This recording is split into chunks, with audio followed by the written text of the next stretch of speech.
Driving Center. It's great to see all of you here today for our exclusive media and bloggers test ride activity of the all-new EM1E.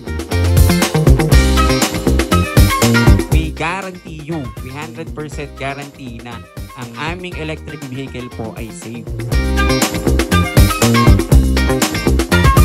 Tayo sa EM1E, magpo-fall po tayo sa BEV.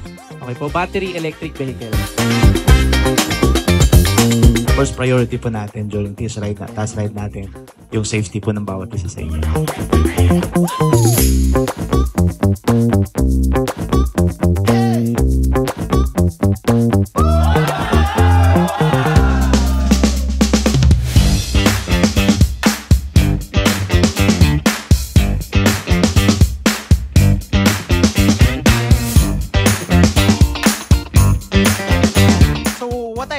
About this bike is the suspension as well as how easy and how lightweight this is. Honda number 1.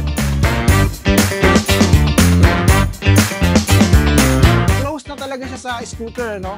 Yung power output, yung handling na binibigay niya. And kudos talaga sa Honda for bringing this product dito sa Philippines. Honda number 1.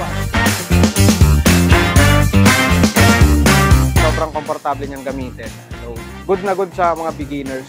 Malaki yung space niya, pwedeng-pwede sa mga errands natin. Tapos, pag pamasok, meron lagayan ng tumbler. Maraming salamat din sa Honda Safety Driving Center sa pag-cater sa amin dito. Honda, number 1.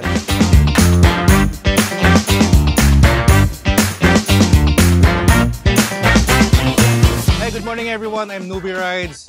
For me, kung naghahanap kayo ng economical and efficient na scooter, this is a perfect choice. You're able to travel 40 plus kilometers for 15 pesos. Sobrang sulit na yon. Sana po na-enjoy nyo yung test ride ninyo. Again, maraming salamat po and sana po magkita-kita po ulit tayo.